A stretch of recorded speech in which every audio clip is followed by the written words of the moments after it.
레위기 23장 27절과 28절은 다음과 같은 말을 합니다. 일곱째 달 열흘날, 즉 유대교의 그 원력이죠. 일곱째 달 열흘날은 속죄일이다. 너희는 이날에 거룩한 모임을 열고 고행하며 주에게 살라 바치는 제물을 바쳐야 한다. 이날은 속죄일, 곧 주 너의 하나님 앞에서 속죄 예식을 올리는 날이므로 이날 하루 동안은 어떤 일도 해서는 안 된다. 속죄일에 관한 또 다른 표현을 레위기 23장 27절 28절에서 이렇게 속죄일을 설명하고 있습니다. 레위기 3장 27절 28절에서 속죄일이라고 번역된 히브리어가 문자적으로는 복수형이라 그랬습니다. 즉 속죄의 날이 아니라 속죄들의 날이다. 속죄의 대상이 하나만 있는 것이 아니라 여러 개가 있다는 거예요. 그러니까 속죄일에 도대체 무엇이 하나님께 죄를 속죄하고 용서를 받아야 하는가? 레위기 16장에서는 세 가지의 대상을 언급을 합니다. 첫째는 아론을 포함한 대제사장, 즉 아론과 그의 집안이고요. 둘째는 죄인들이 들락날락하면서 오염되고 또 죄로 물들 수 있는 성막의 그런 죄, 오염된 것들을 깨끗하게 해야 된다는 차원에서 성막이 또 속죄의 대상이 됩니다. 그리고 세 번째는 이스라엘 자손, 즉 이스라엘 회중 전체가 그들의 죄를 하나님께 속하여야 되는, 즉 속죄의 대상이 되는 것이죠. 그래서 오늘 본문인 레위기 16장 11절부터 28절까지도 이 속죄의 세 가지 대상에 초점을 맞추어서 각각의 대상, 대제사장과 성막과 이스라엘 회중이 어떻게 하나님께 죄를 속하게 되는지, 어떻게 죄사함을 받게 되는지 그 내용을 우리가 함께 나눠보도록 하겠습니다. 레위기 16장 3절에 보면 아론과 자기 집안의 죄를 속하기 위해서 하나님께서 어떠한 것을 명하고 있냐면 이렇게 말합니다. 아론이 거룩한 곳으로 들어가려고 할 때는 다음과 같이 하여야 한다. 소떼 가운데서 숫송아지 한 마리를 골라서 속죄 제물로, 순양 한 마리를 번제물로 바쳐야 한다. 아론과 아론의 집안을 위해서, 즉 아론이 그 당시에 대제사장이었음에도 불구하고 아론의 집안부터 하나님께 자신의 그리고 자기 집안의 죄를 속하는, 즉 죄값을 대신 치르게 하는 대속 제물로서 속죄 제물인 숫송아지와 번제물인 순양을 바쳐야 된다는 거예요. 대제사장이 먼저 자기의 죄를 하나님 앞에 속해야 된다. 그 죄값을 치르고 죄사함을 받아야 된다는 것이죠. 그래서 오늘 본문 11절과 14절을 통해서 보면 아론이 자기와 자기 집안의 죄를 어떻게 용서받는 그 절차가 나와 있습니다. 11절에 보면 11절 후반부에 그는 먼저 숫소를 잡아 자신을 속하는 속죄 제물로 바쳐야 한다. 아론과 아론의 집안의 죄값을 치르기 위해서, 죄를 속하기 위해서 숫소를 한 마리 속죄 제물로 바쳐야 된다는 것이죠. 그러면서 12절부터 14절까지 아주 중요한 그러한 내용을 우리에게 전해주고 있습니다.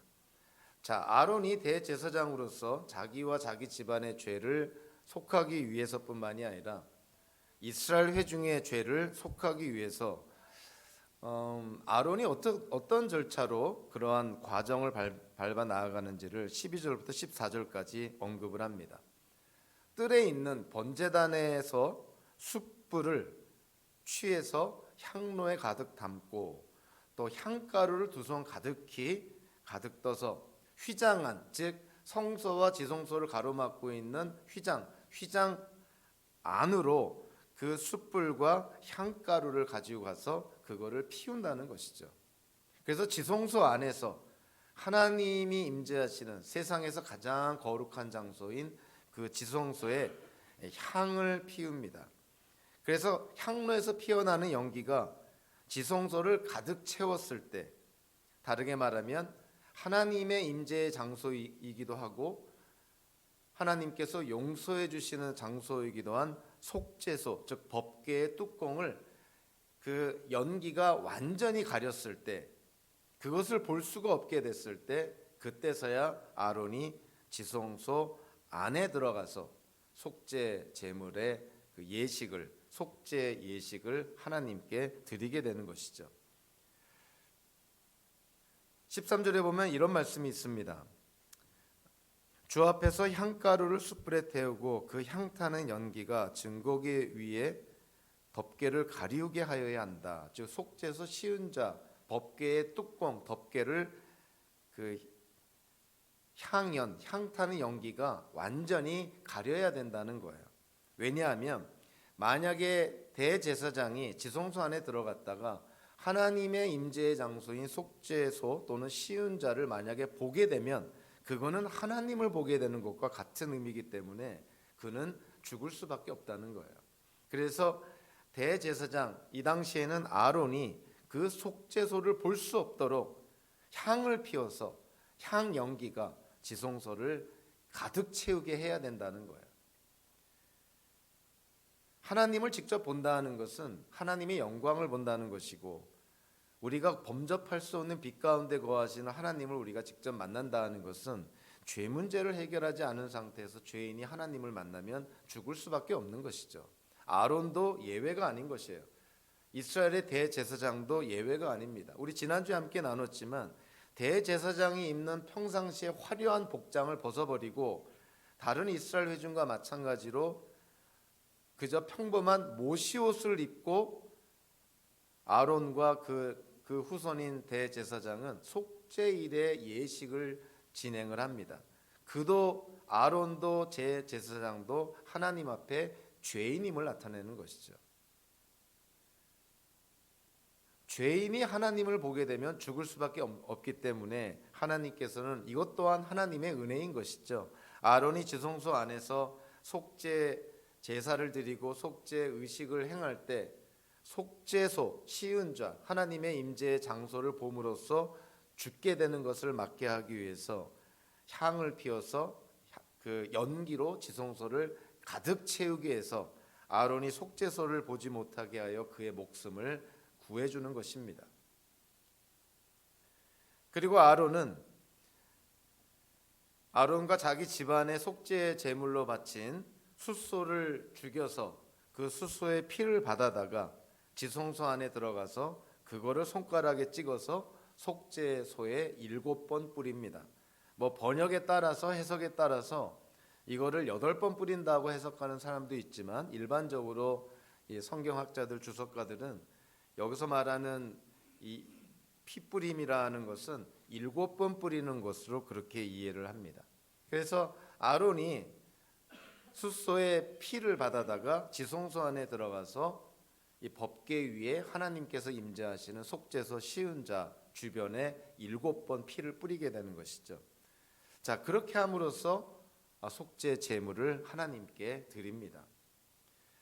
아론과 아론의 집안의 그런 죄를 속하기 위해서, 즉 하나님께로부터 죄 사함을 받기 위해서 이렇게 속죄 제물을 드리는 것은 여기에 그치질 않고요.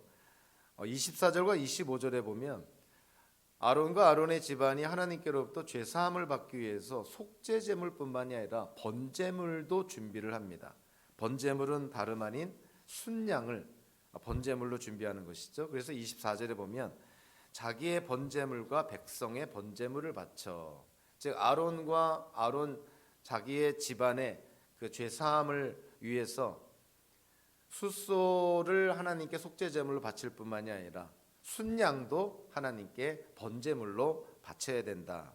그러면서 25절 후반부에 속죄 제물로 바친, 즉 숫소의 기름기, 그 기름기는 번제단 위에다가 놓고 다 불살라야 된다. 그러니까 아론과 아론의 집안이 죄 사함을 받기 위해서는 속죄 제물로 숫소를 바쳐야 되고 순양을 번제물로 바쳐야 되고, 그리고 숫소의 피를 지성소, 즉 속죄소 시은자에 뿌리고 남은 그 숫소의 기름기는 이 성막 뜰에 있는 번제단에 놓고 다 불태워야 된다는 거예요. 마지막으로 27절에는 어찌 보면 아론과 아론의 집안들의 그 죄를 속하기 위한 마지막 과정이라고 볼 수가 있는데요. 속죄 제물로 바쳐진 숫소의 그 남은 부분들, 즉 피를 빼고 기름기를 뺀 나머지 부분들, 살코기와 가죽과 여기 똥이라고 표현했는데, 어쨌든 이 속죄 제물로 드려지는 숫소의 남은 부위들을 진영 밖으로, 즉 성막 밖으로 가져가서 완전히 불태워야 됩니다. 그러니까 아론과 아론의 집안의 죄를 용서받기 위해서 숫소의 피를 지성소 안에 있는 속죄소에 뿌려야 되고, 그리고 순양을 번제물로 바쳐야 되고, 그리고 숫소의 기름기를 이 번제단에 다 태워야 되고, 그리고 숫소의 남은 부위들은 성막 밖으로 가져가서 진영 밖으로 가져가서 완전히 불살라야 됩니다. 이러한 과정을 거쳐야 아론과 아론의 집안의 죄가 용서받게 된다는 거예요. 속죄일이 문자적으로는 속죄들의 날이다 이렇게 말씀을 드렸죠. 그래서 속죄의 대상이 첫째는 아론과 아론의 집안들이라고 한다면, 속죄의 두 번째 대상은 놀랍게도 성막이라고 볼 수가 있어요. 성막은 가장 거룩한 장소인 지성소가 있고, 그리고 제사장들이 출입하는 성소가 있고, 그리고 뜰이 있습니다. 그래서 이 성막 전체가 이스라엘 백성들이 제사를 드리고, 심지어는 제사장, 대제사장이 그 제사를 드리느라 성소를 들락날락하면서 그들이 갖고 있는 어떤 죄가 이 성막을 오염시켰다고 보는 것이죠. 그래서 하나님께서는 지성소와 성소와 그리고 제단을 다시금 정결하게 할 것을 명합니다. 그래서 아론으로 하여금 아론과 아론 자신의 집안의 죄를 속하는 것뿐만이 아니라 지성소도 성소도 그리고 번제단도 다시금 정결하게 하는 예식을 행해야 되는 것이죠. 그래서 오늘 본문을 그러한 차원으로 바라보면요, 14절부터 16절 전반부까지 이렇게 성경은 말합니다. 그런 다음에 그는 숫소의 피를 얼마 받아다가 손가락으로 찍어서 덮개 너머 곧 덮개 동쪽 부분에 한번 뿌리고, 손가락으로 피를 찍어서 덮개 앞에 7번 뿌려야 한다. 이어서 아론은 백성이 속죄 제물로 바친 순념소를 잡아 그 피를 휘장 안으로 가지고 들어가서 숫소의 피를 뿌릴 때와 마찬가지로 덮개 너머와 덮개 앞에 뿌려야 한다. 이렇게 하여 그는 성소를 성결하게 하여야 한다. 이스라엘 자손이 부정을 탔고 그들이 온갖 죄를 지었으므로 성소마저 부정을 탔기 때문이다. 이스라엘 백성들의 죄가 완전히 해결되지 않았기 때문에 죄인인 이스라엘 백성들이, 그가 대제사장이든 제사장이든 일반 이스라엘 백성이든 간에 성소 또는 성막을 출입하면서 성막, 성소 또는 성소의 기구들이 다 부정하게 됐다는 거예요. 그러니까 죄인이 건드리는 것들이 다 부정하게 됐다는 거예요. 그것은 구약의 그 율법을 통해서 우리가 쉽게 이해할 수 있는 하나의 법칙입니다. 구약에서는 부정한 사람이 어떠한 물건을 대거나 또는 또 다른 사람과 접촉을 하면 접촉한 대상이 부정하게 되는 것이죠. 이스라엘 민족의 죄가 완전히 해결되지 않은 상태에서 하나님께서 거하시는 성막을 출입할 때 그 이스라엘 민족의 죄로 말미암아 하나님께서 거하시는 성막조차 부정하게 됐다는 거예요. 그래서 그 성막을 정결하게 해야 된다는 거예요. 그래서 어디서부터 정결하게 해야 되느냐? 지성소부터, 즉 아론이 숫소와 순념소의 피를 가지고 들어가서 지성소부터 깨끗하게 해야 됩니다. 그리고 지성소를 깨끗하게 한 다음에는 회막을 깨끗하게 한다고 그랬는데, 회막이라는 것은, 즉 지성소 다음에 회막이라는 표현은 곧 성소를 의미하는 것이죠. 그러니까 휘장 안에 지성소를 먼저 정결하게 하고 그 다음에 성소를 정결하게 합니다. 그 다음에 번제단, 뜰에 있는 제단을 또 정결하게 하는 의식을 행하게 됩니다. 그러니까 속죄일에는 아론과 그의 집안뿐만이 아니라 하나님께서 거하시는 성막 전체를 정결하게 해야 된다는 거예요. 그래서 속죄의 대상이 바로 하나님께서 거하시는, 임재하시는 지성소, 성소, 제단이 다 포함이 됩니다. 그래서 오늘 본문 20절에 보면 이렇게 말씀을 하고 있죠. 이렇게 하여 아론은 성소, 즉 지성소와 회막과 제단을 성결하게 하는 예식을 마치게 된다. 이스라엘 민족으로 하여금 더러워지고 오염되고 부정하게 된 그런 성막을 이제 정결하게 했다는 거예요. 지성소로부터 시작해서 성소, 그리고 뜰에 있는 번제단까지 그 피를 뿌림으로 말미암아 깨끗하게 정결하게 회복시켰다는 것이에요. 속죄일은 매년 이스라엘 백성들이 행해야 되는 그러한 절기입니다. 대제사장, 이 당시에는 아론이지만 그 해의 대제사장이 속죄일에는 대제사장만 들어갈 수 있는 지성소에 들어가서 지성소를 정결하게 하고, 그리고 성소를 정결하게 하고, 그리고 뜰에 있는 번제단을 정결하게 하고, 그리고 대제사장과 대제사장의 집안뿐만이 아니라 이스라엘 회중의 죄를 속하기 위해서 숫소나 또는 순념소의 피를 속죄소에 뿌리면서, 분향단에 뿌리면서, 번제단에 뿌리면서 그렇게 죄사함을 받았다는 거예요.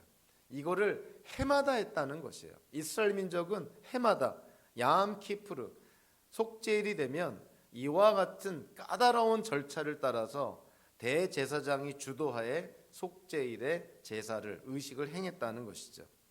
신약 시대에 사는 우리 기독교인들은 어떻습니까? 우리가 하나님께 감사할 이유가 분명히 있는데, 오늘 본문을 통해서 우리가 확연하게 깨닫는 이유 중에 하나는 예수 그리스도의 피로 말미암아, 즉 이스라엘 백성들은 해마다 똑같은 제사, 똑같은 율법을 행함으로 그들의 죄를 용서받는 절차를 거쳤지만, 현대를 사는, 신약 시대를 사는 우리 기독교인들은 예수 그리스도의 피로 말미암아 한 번의 제사로 과거, 현재, 미래의 모든 죄를 다 사함 받을 수 있는 어떤 그러한 절차가 우리에게 주어졌으니, 예수 그리스도의 십자가의 죽음으로 말미암아 우리의 죄가 용서받을 수 있는 그런 어떤 효과가 우리에게 주어졌으니, 우리는 해마다 유대인들처럼 속죄일에 이런 속죄일의 계명과 율법을 지키고 따를 필요가 없게 되었다는 거예요. 히브리서 9장 12절과 26절에 보면 히브리서 기자가 이렇게 말합니다. 단 한 번에 지성소에 들어가셨습니다. 예수님을 말씀하는 것인데요. 단 한 번에 지성소에 들어가셨습니다. 그는 염소나 송아지의 피로서가 아니라 자기의 피로서 우리에게 영원한 구원을 이루셨습니다. 그리스도께서 그 몸을 여러 번 바치셔야 했다면 그는 창세 이래로 여러 번 고난을 받아야 하셨을 것입니다. 그러나 이제 그는 자기를 희생제물로 드려서 죄를 없이 하시기 위하여 시대의 종말에 단 한 번 나타나셨습니다. 예수님의 십자가의 죽음, 단 한 번의 죽음으로 말미암아 이제는 예수를 믿는 하나님께서 택하신 모든 주의 백성들의 과거, 현재, 미래의 모든 죄가 다 용서받게 되었다는 거예요. 그것은 예수 그리스도의 십자가의 죽음, 예수님의 십자가상에서 흘리신 보혈의 피의 공로 때문에 그렇다는 것이죠. 레위기 16장은 아론과 아론의 집안들뿐만이 아니라 하나님께서 거하시는 성막, 즉 지성소와 성소와 뜰에 있는 번제단을 정결케 하는 그러한 절차뿐만이 아니라, 레위기 16장의 세 번째 속죄의 대상은 다름 아닌 이스라엘 전체입니다. 이스라엘 회중, 이스라엘 자손 전체를 향한 그런 속죄에 대해서 레위기 16장은 강조를 합니다. 레위기 16장 5절에 이렇게 말씀하고 있죠. 그런 다음에야, 즉 아론과 아론의 그 집안의 죄를 속하는 그러한 속죄 제물을 바친 다음에, 그런 다음에야 그는, 즉 아론은 이스라엘 자손의 회중이 속죄 제물로 바치는 순염소 2마리와 번제물로 바치는 순양 1마리를 받을 수 있다. 이스라엘의 회중이 하나님께 죄사함을 받기 위해서 준비해야 되는 것이 속죄 제물로는 순염소 2마리, 그리고 번제물로는 순양 1마리를 준비를 하라는 거예요. 번제물은 똑같습니다. 아론과 아론의 집안의 그러한 죄사함을 받기 위해서 번제물로 순양을 바친 것처럼 이스라엘 회중도 번제물로 순양을 바치는 것이고요. 그리고 이 속죄 제물, 즉 순염소의 기름기를 나중에 번제단에서 다 태워야 되는 것이고, 그리고 속죄 제물의 남은 부위들, 살코기와 가죽과 똥, 남은 모든 부위들을 그 진영 밖으로, 성막 밖으로 가지고 와서 다 불살라야 된다. 이거는 아론과 아론의 집안의 죄를 속하는 과정과 똑같은 것이죠. 그러나 차이점이 있는데요. 첫째로 속죄 제물이 다릅니다. 아론과 아론의 집안의 죄를 속하기 위해서는 수소를 1마리 하나님께 바쳐야 된다고 되어 있는데, 이스라엘 회중의 죄를 속하기 위해서는 속죄 제물로 순염소 2마리를 바치라고 되어 있어요. 그러니까 2마리의 역할은 다르지만 순염소 2마리를 바쳐야 속죄 제물을 드리는 거예요. 그러니까 2마리가 다 합쳐져야 하나님께 이스라엘 회중의 죄를 속하기 위한 속죄 제물로 드려진다는 것이에요. 속죄 제물로 순염소 2마리를 준비하라 그러는데요. 본문을 통해서 보니까 아론이 제비를 뽑습니다. 제비를 뽑아서 1마리는 죽여서 그 피를 지성소 안에 있는 속죄소 시은자에 뿌리는, 즉 1마리를 희생을 시켜서 주님께 바친다라고 그렇게 표현하고 있고요. 또 1마리는 제비 뽑아서 2번째로 뽑힌 순염소는 죽이질 않고 살아있는 채로 아세셀에게 보낸다라고 되어 있습니다. 그러니까 1마리는 주님께 바치고 1마리는 아세셀에게 바친다고 되어 있는데, 우리 지난주에 말씀을 나누면서 이 아세셀에 대한 다양한 해석을 우리가 함께 나눴는데, 가장 본문에 문맥적으로 맞는 그러한 해석은 아세셀이 광야를 다스리는 무슨 귀신이나 악한 영을 가리키는 것도 아니고, 아세셀이 어떤 특정한 이름을 가리키는 것도 아니고요. 분명 아세셀은 속죄 제물로 바쳐지는 살아있는 염소가 노임을 받는, 즉 어떠한 특정한 장소에서 풀어놓아지는 그 장소를 가리키는 이름이 아세셀이다라고 이해를 했습니다. 그래서요, 다시 한번 말씀을 드리면 이스라엘 회중의 죄를 속하기 위해서는 순염소가 2마리를 속죄 제물로 바쳐야 되는데, 1마리는 죽여서 그 순염소의 피를 지성소 안에 있는 속죄소 시은자에 뿌려야 되는 것이고요. 또 1마리는 살려둔 상태에서 속죄 제물로 하나님께 드립니다. 근데 살려둔 그 순염소를 우리가 아세셀 염소다 이렇게 표현을 할 수가 있죠. 왜냐하면 아세셀에게 보내진 염소라는 뜻이기 때문에 그래요. 물론 여기서 아세셀은 어떤 인격체나 어떤 특정한 사람을 가리키는 것이 아니라 광야의 어떤 장소를 가리키는 그러한 이름으로 이해가 됩니다. 20절 후반부와 21절 전반부에 보면 이렇게 돼 있죠. 다음에 아론은 살려둔 숫염소를 끌고 와서 살아있는 숫염소의 머리 위에 2 손을 얹고 이스라엘 자손이 저지른 온갖 악행과 온갖 반역행위와 온갖 죄를 다 자백하고 나서 그 모든 죄를 그 숫염소의 머리에 씌운다.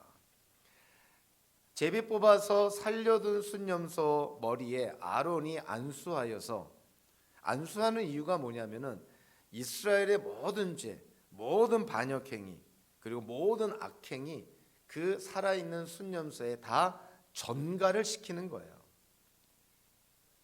그래서 숫염소가 이스라엘의 그 모든 죄를 다 짊어지게 되는 것이죠. 그러고 나서 이스라엘의 모든 죄가 전가된 이후에 그 살아있는 숫염소를 어떤 지정한 사람의 손에 이끌려서 어떤 특정한 장소에 가서 풀어놓아 줍니다. 풀어놓아 주는 이유가 뭐냐면 이스라엘 진영의 그 이스라엘 사람들의 모든 죄를 그 숫염소가 짊어지고 이스라엘 진영에서 멀리 떠나게 하는 거예요. 죄를 용서하는 것에 대한 또 다른 의미가 그 죄가 이스라엘 진영에서 멀리 떠나보낸다. 즉 이스라엘 진영에서 죄를 제거한다라는 그러한 상징적인 그림 언어를 우리에게 보여주고 있는 것이죠. 그러니까 아사셀 염소라는 것은 우리로 하여금 하나님이 죄를 용서해 주시면 그 용서해 준 죄를 하나님께서 그 이스라엘 진영에서 다 멀리 내보낸다라는 그러한 상징적인 의미를 우리에게 주고 있습니다. 유대계의 구전율법을 기록한 미시나라는 책에 의하면요, 이 아세셀 염소가 보내지는 장소는 이 아세셀 염소가 다시는 이스라엘 진영에 돌아오지 못하게 해야 되기 때문에, 왜냐하면 이스라엘의 모든 죄를 짊어지고 떠나보냈는데 떠나보낸 염소가 다시 이스라엘 진영으로 돌아오면 어떻게 되겠어요? 죄가 다시 이스라엘 진영으로 돌아오는 것 아니에요? 그래서 아세셀 염소는 절대로 이스라엘 진영에 돌아올 수 없도록 해야 된다는 거예요. 그래서 미시나에 따르면 이 아세셀 염소를 어떤 절벽 같은 데 가서 떨어뜨려 죽였다고 합니다. 물론 이게 구전으로 내려오는 그러한 내용이긴 하지만 상당히 일리가 있는 표현인 것 같아요. 그러니까 광야에 염소를 풀어놨다가 이 염소가 생각보다 똑똑해가지고 자기가 살았던 이스라엘 진영으로 돌아오면 큰일 나는 것 아니에요? 그러니까 이 아세셀 염소를 이끌고 가는 사람에 의해서 어떤 특정한 장소, 그거를 아세셀 절벽이라고 표현하는데, 그 절벽 같은 데 가서 이 아세셀 염소를 떨어뜨린다는 거예요. 그곳에서 죽여서 이스라엘 진영에 돌아오지 못하게 한다는 것이죠. 이스라엘 민족의 죄를 속하기 위해서 한 마리는 죽여서 그 피를 지성소 안에 뿌리고, 또 한 마리의 순염소에는 이스라엘이 지은 모든 죄를 전가시켜서 그 염소를 광야 어느 곳인가 가서 거기서 죽게 한다는 것이에요. 그래서 이 두 마리의 순염소가 합해져서 이스라엘 민족의 죄를 속하는 속죄 제물의 역할을 한다는 것이죠. 그래서 어떤 학자는 이 두 마리 순염소의 어떤 그런 역할을 보면서 이렇게 풀어서 설명을 합니다. 첫 번째 순염소, 즉 희생당한 순염소죠. 아론이 그 순염소를 죽여서 그 피를 지성소에 뿌리는 그 첫 번째 순염소, 그거는 정말 그 순염소의 피를 통해 죄가 속함을 받는, 즉 대속의 피의 역할을 한다는 것이고요. 두 번째 짐승 아사셀 순염소는 하나님이 용서하신 죄는 하나님이 기억하지 않으신다는 것을 우리에게 보여주는 상징적인 표현이라는 거예요. 그래서 죽임을 당한 희생된 순염소는 속죄의 방법을 제시하고 있고, 아사셀 염소는 죄사함의 효과를 우리에게 말해주고 있다, 이렇게 설명을 합니다. 상당히 설득력 있는 설명이라고 생각을 합니다. 우리의 죄가 속함을 받기 위한 방법은 피에 의해서 우리의 죄가 속함을 받는다는 것이죠. 즉 피뿌림이 없이는 죄사함을 받을 수가 없다는 거예요. 이거는 신구약 성경을 통해서 일관되게 우리에게 말씀하는 것이죠. 죄사함을 받기 위해서는 피뿌림이 있어야 된다. 구약에서는 그거를 동물들을 잡아서 속죄 제물로 삼아 피를 뿌림으로 말미암아 죄사함을 받습니다. 신약 시대에 사는 기독교인들은 어떻게 죄사함을 받나요? 우리도 피뿌림을 통해서 죄사함을 받는 것이죠. 그러나 우리는 동물들의 피가 아니라 예수 그리스도께서 십자가에 흘리신 보혈의 피의 공로에 힘입어서 우리는 죄사함을 받는 것입니다. 아사셀의 염소처럼 이스라엘의 죄를 짊어지고 광야로 떠나가서 다시는 이스라엘 진영에 돌아오지 못하는 그 아사셀 염소의 역할을 통해서 죄사함의 효과가 이런 것이구나. 우리는 성경을 통해서 예레미야 예언서에서도 그렇고 히브리서 기자의 말씀을 통해서도 그렇고, 하나님은 우리의 죄를 용서해 주시고 용서하신 죄를 기억하지 않으신다고 얘기하고 있어요. 적지 않은 사람들이 하나님의 용서를 받았음에도 불구하고 계속 그거를 되새김질하듯이 용서받은 죄를 계속 끄집어내서 고통을 당하는 경우가 있는데, 성경은 분명하게 얘기를 합니다. 우리가 진실되게 회개하고 예수 그리스도의 십자가의 피의 보혈의 공로에 힘입어서 하나님께 죄사함을 청해 하나님께로부터 죄사함을 받았다면, 하나님의 죄사함은 확신을 가져도 된다는 거예요. 그러니까 죄사함에 확신을 가져야 된다는 것이죠. 그러한 측면에서 이 아사셀 염소가 보여주는 상징적인 의미는 굉장히 중요합니다. 하나님이 용서하신 죄 하나님이 기억하지 않으신다는 거예요. 저와 여러분들이 진실되게 회개하고 하나님께 용서를 구해서 하나님의 용서를 받았다는 분명한 확신이 있다면 적어도 그 죄만큼은 하나님께서 용서해 주시고 기억하지도 않으신다는 그 하나님의 약속을 믿어야 됩니다. 기독교인들이 이 땅을 살아가면서 가져야 될 확신들이 몇 가지가 있는데 그 중에 하나가 죄사함의 확신이에요. 우리는 분명 예수님을 통해서 과거 현재뿐만이 아니라 이 땅을 떠날 때까지 미래에 지을 죄까지도 예수님을 통해서 이미 다 죄사함을 약속받은 존재들입니다. 그래서 우리는 다 죄사함의 확신을 갖고 이 땅을 살아가야 되는 것이죠. 그럼에도 불구하고 얼마나 많은 기독교인들이 과거에 지은 죄, 그 죄의 종류에 따라서 분명히 하나님이 용서해 주셨음에도 불구하고 죄사함의 확신이 없어서 과거에 지은 죄 때문에 고통 가운데 지내는 기독교인들이 얼마나 많은지 모릅니다. 성경은 하나님의 약속으로 넘쳐나고 있잖아요. 그 하나님의 약속 가운데 하나님의 용서가 얼마나 많이 언급되는지 모릅니다. 진실되게 회개하고 진실되게 하나님의 약속을 믿는다면 하나님의 용서도 믿어야 되고 그 하나님의 약속의 기초에서 죄사함의 확신을 가지라는 것이죠. 이거는 우리로 하여금 영적으로 교만해지라는 말이 아닙니다. 하나님과의 관계 속에서 하나님과 우리가 언약의 관계, 우리 현대적으로 말하면 마치 부모와 자녀의 관계 같은 그런 언약의 관계 안에서 하나님이 부모님처럼 우리에게 우리의 죄를 용서해 주시겠다고 말씀하셨을 때 그 말씀을 믿어야 된다는 것이죠. 부모가 자녀를 용서해 주겠다고 했는데 자녀가 끝끝내 부모의 그 말을 믿지 못한다면 그 관계가 어떻게 지속이 되고 그 관계가 어떻게 성숙하게 성장할 수가 있겠어요. 하나님과 우리의 관계도 마찬가지라는 것이죠. 하나님께서 용서해 주시겠다고 그리고 용서한 죄는 기억조차 하지 않으시겠다고 말씀하시니 저와 여러분들이 예수 그리스도를 믿음으로 말미암아 하나님이 주시는 그 죄사함의 약속, 그 죄사함의 확신을 우리가 갖고 이 땅을 살아야 되는 것이죠. 이스라엘 그 회중의 속죄 제물로서 2마리의 순념소가 이렇게 준비되어서 각각의 순념소가 맡고 있는 어떤 기능과 역할이 다른 것은 하나님의 죄사함에 대한 그 보다 넓은 의미의 보다 넓은 이해를 우리에게 가져다 줍니다. 피를 통해서 죄사함을 받을 수 있는 것처럼 아사셀의 염소를 통해서는 하나님이 용서한 죄는 하나님이 기억하지 않으신다. 이스라엘 진영의 모든 죄를 아사셀 염소에게 다 전가해서 그 아사셀 염소를 광야로 떠나보내서 미시나에 따르면은 어떤 절벽 같은 데에 그 염소를 떨어뜨려 죽게 함으로 말미암아 이스라엘 진영 안에서의 죄를 다 제거했다는 거예요.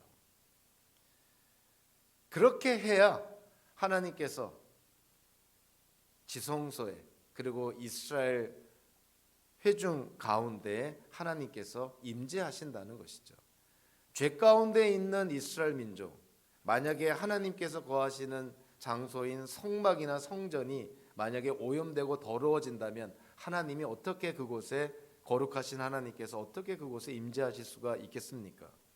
그래서 에스겔서 같은 데를 보면은 에스겔이 환상 가운데 하나님이 성전을 떠나가는 장면이 나와요. 그 이스라엘의 성전이 얼마나 우상 숭배와 불의와 타락으로 그 성전이 더러워지고 죄로 오염이 됐는지 에스겔의 환상을 통해서 하나님이 보여줍니다. 에스겔에게 이스라엘 성전이 얼마나 타락되고 오염이 됐는지 그러면서 에스겔에게서 보여줍니다. 하나님이 이스라엘 성전에서 떠나가는 모습을 보여줘요. 하나님이 왜 이스라엘 성전을 예루살렘에 있는 성전을 떠나갔을까요? 예루살렘 성전이 더러워졌기 때문이에요. 오염됐기 때문이에요. 부정했기 때문이에요. 죄로 물들었기 때문에 거룩하신 하나님이 그곳에 거할 수가 없었던 거예요. 그래서 하나님이 예루살렘 성전을 떠납니다. 하나님이 떠난 예루살렘 성전 어떻게 됐을까요?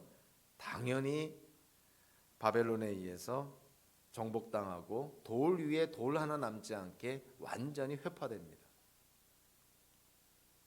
하나님이 없는 성전이라는 것은 성전이 될 수가 없는 것이죠. 하나님이 계시지 않는 교회는 교회라고 볼 수가 없는 것이죠.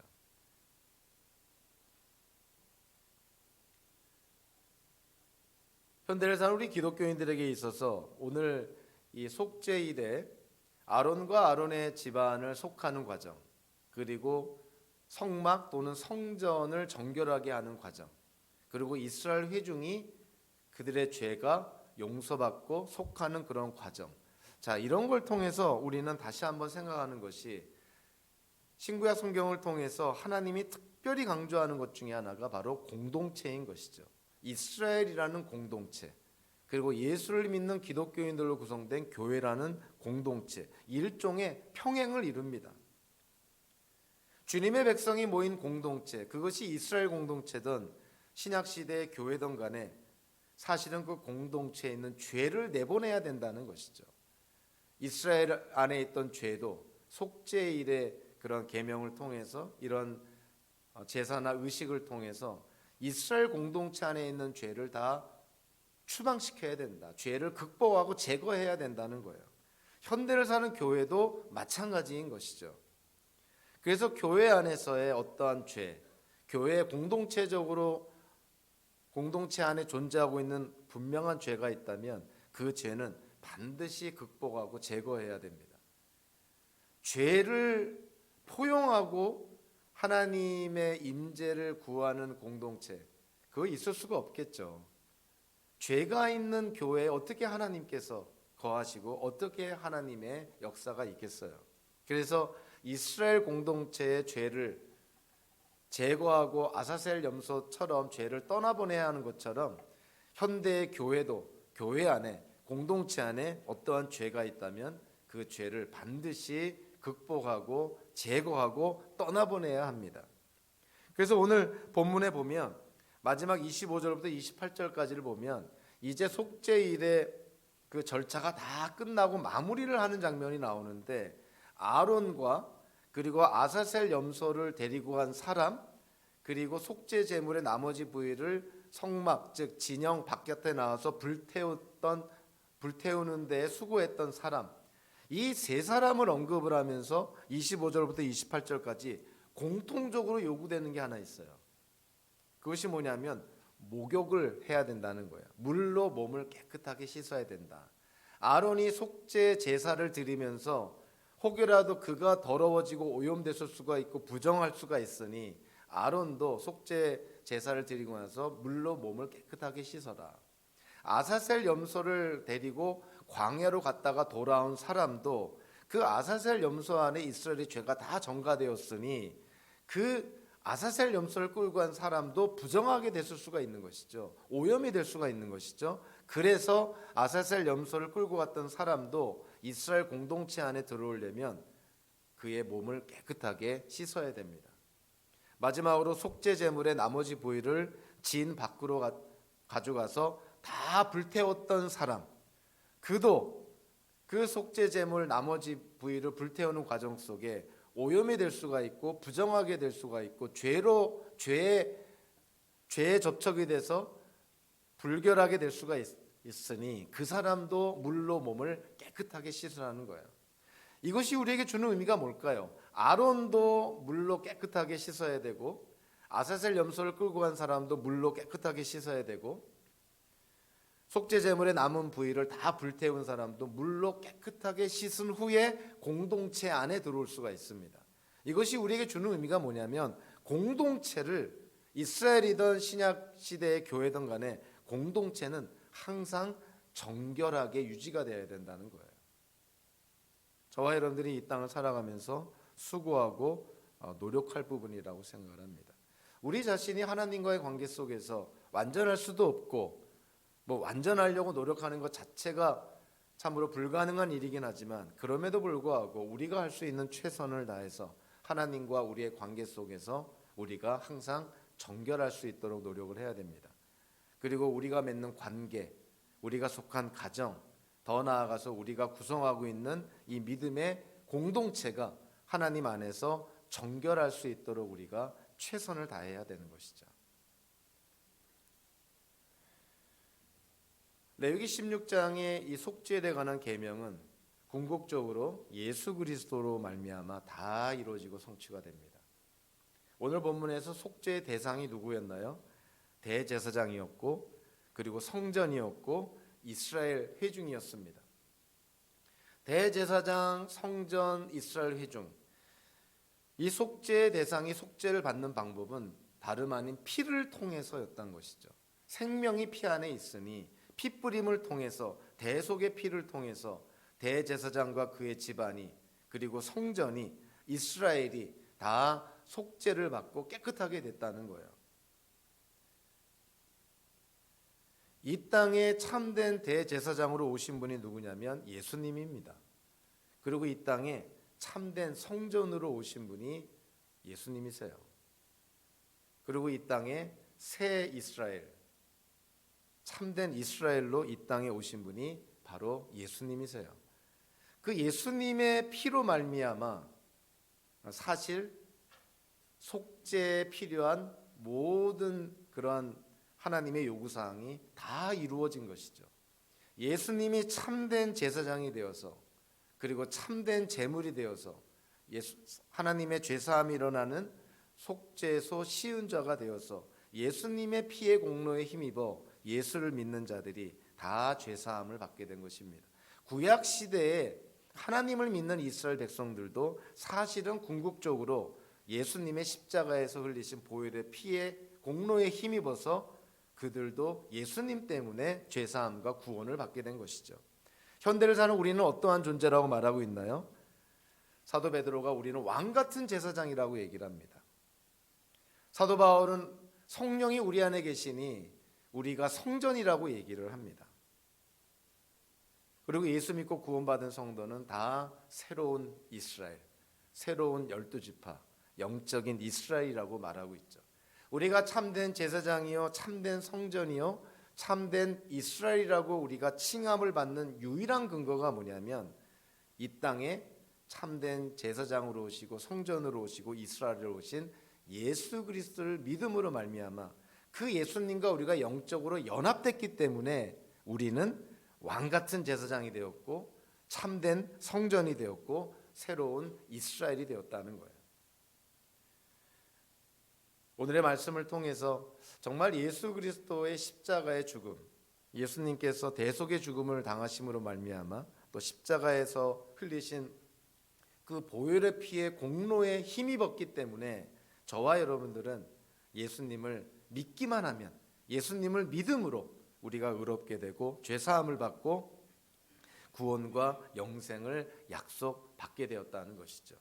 특별히 오늘 레위기 16장 이 속죄일의 말씀을 통해서 이스라엘에게 그림자처럼 보여줬던 죄사함의 실체가 예수 그리스도로 말미암아 우리에게 그대로 효과를 내고 우리는 십자가의 죽음의 효과를 우리 스스로에게 우리가 온전히 받아 누리게 되었다는, 즉 예수님의 죽음을 통해서 우리가 온전히 죄사함을 받게 되었다는, 저와 여러분들 참으로 주님 안에서 하나님에 의해서 축복을 받은 성도가 되었다는 사실을 우리가 다시 한번 깨달으며 남은 인생 하나님께 영광을 돌리는 저와 여러분들 되시기를 주님의 이름으로 축원합니다. 기도하겠습니다. 사랑의 하나님, 속죄일의 계명은 현대를 사는 우리 관점에서 보면 이것이 우리에게 무슨 의미가 있고 정말 수천 년 전에 이스라엘 민족에 주었던 이 계명과 율법이 현대를 사는 우리에게 어떠한 의미가 있는지 참 의심과 회의가 들 수도 있습니다.